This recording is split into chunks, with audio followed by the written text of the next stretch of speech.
Hello, you beautiful people of the internet. I'm John, and this is Films You View. Now, I just want to say before I start this review that everything I say is my opinions and what I think, and obviously you're going to have different opinions. So if you have something different you want to say, please don't be afraid to post a comment. Now let's get started, shall we? Wah! No, I really don't know.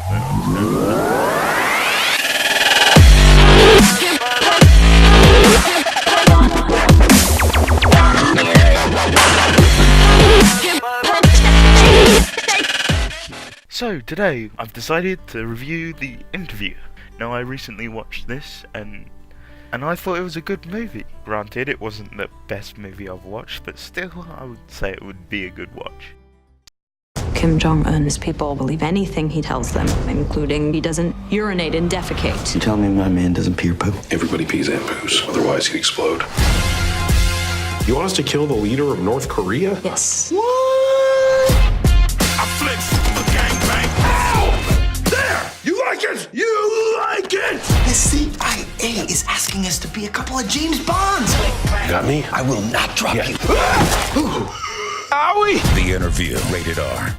So first, The Interview was made by Sony and produced by Columbia Pictures, as well as some select others. Sony has also been involved in films like this, and this, and this, and one of the main side characters was also involved in this TV series, whose main character voiced this character, and oh my god, this TV series, man, had me hooked. Anyway, The Interview managed to rack over $15 million from online demand and $2.8 million from the theaters showing the movie. 15 million, man, from online services alone.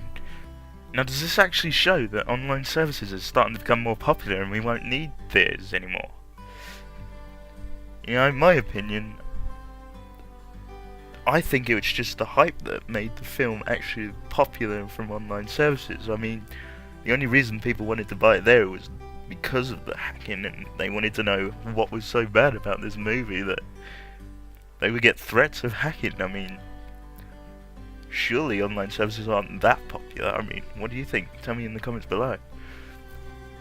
Now, this was a Seth Rogen and James Franco comedy, and obviously if you have those two actors, then you're obviously going to have a few laughs. Now, Act 1 was good.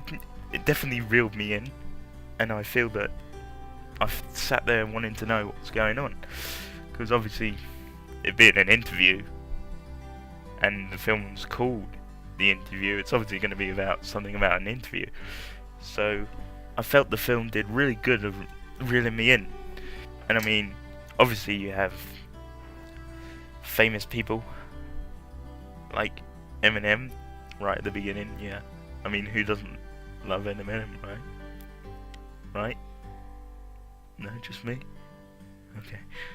Now, the story itself was actually quite good. I feel that the story was its strong point, but it's just how they pulled off telling the story that sort of let me down a little bit. I mean, with the idiot host and the very smartish producer, played by Seth Rogen, who ultimately ends up being the lackey of the host of the actual show. Because, you know, if you want something done, you send the producer to do it, right? Right? Like me. Now, the second act is where it began to get a little bit dry and flat. I felt that they were trying to prolong the movie for some apparent reason. I mean, take the dialogue for example. You have a good set base for the actual story itself, but then you go and fill out most of the middle section with an extra amount of homophobic jokes. I mean, if you're gonna put jokes in there, yeah, sure, and homophobic jokes are fine, but when you use an excess amount of homophobic jokes, you're obviously gonna get a bit boring. I mean, at least add a bit of variety in there. God, you've already annoyed the leader of North Korea. I mean, now you're gonna have a mob of angry homophobic people because you use too many homophobic jokes. I mean, at least try and use a bit of variety, that's all I'm saying. It would have been better with a bit of variety. Now, the second act is also where Sony decided to also cue the sex appeal. Out comes the sexy lady. Now, they did choose a rather good-looking female lead character. I will admit that. But the second act was also the part of the story where they were building up to actually assassinate Kim Jong-un.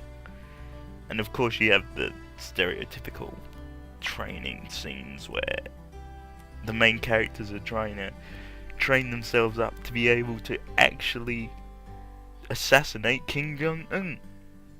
And of course, it's obviously not going to go exactly as planned. I mean, they have everything set up, and obviously you have the idiot host of the show, played by James Franco, obviously trying to change things up a bit. I mean, when they give him the bag, I mean, he changes the bag. I mean, obviously, he's more the idiot character of this story, rather than Seth Rogen, who played more of a understanding character who really understood the situation. And of course, they also had another homosexual joke. I mean, this one was actually quite funny. I mean, is it shoving a canister up your ass? I mean, now that's funny. Prolonging the story with homosexual jokes, that's not funny. That's boring, for me at least. Now the third act is where it got really interesting for me. I think the end of the film, or the end act of the film, was the most interesting part of the actual film. I mean, you had guns and blood and fighting and intense scenes, and you had this one guy who just wouldn't die no matter how many times you tried to kill the poor man. And there was a strange liking of Katy Perry in this film in terms of music, how the music goes. Katy Perry was the main focus because they gave Kim Jong-un a weakness, and of course they wanted to make it funny, so they decided to use Katy Perry. I mean, you had the resolution of the film, the ending of the film, where they wanted to make Kim Jong-un cry, and of course Katy Perry was linked to that. I mean, in terms of music, the music was tense on the fighting scenes and relaxed on the beginning, you know. They had a good sense of pace, except for when it began to get a bit flat, when they filled it up with homophobic jokes. But really, in all, I didn't really find that so funny, you know. I mean, of course, I found the fact that Kim Jong-un was actually crying to be a rather funny thing, but I didn't really find the fact that Katy Perry was making him cry. It's just the fact that he was crying. Now, there's one last thing I just want to talk about while we're still on the subject of blood and special effects. I noticed that they had an old style of special effects. I mean, when they were using the blood and stuff like that, it was more of a blood pack type special effect.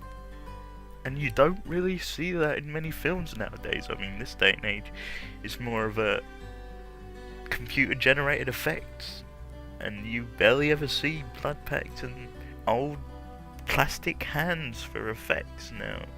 I noticed that straight off because I'm actually a big fan of old style effects when I make my project.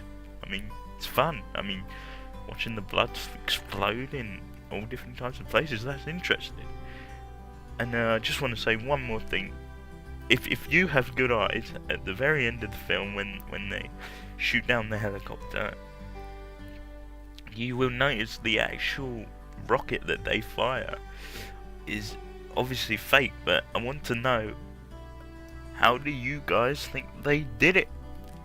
What kind of materials did they use? How did they use it? I want to hear your opinions in the comments below. Please tell me how you think they did it. I mean, that's it for me in terms of this movie and what I think of the movie, and overall I'd give it a thumbs up in terms of watchable. I definitely recommend to give this movie a watch. This is now the end of the review, and thank you for watching. I hope to see you next time. Bye!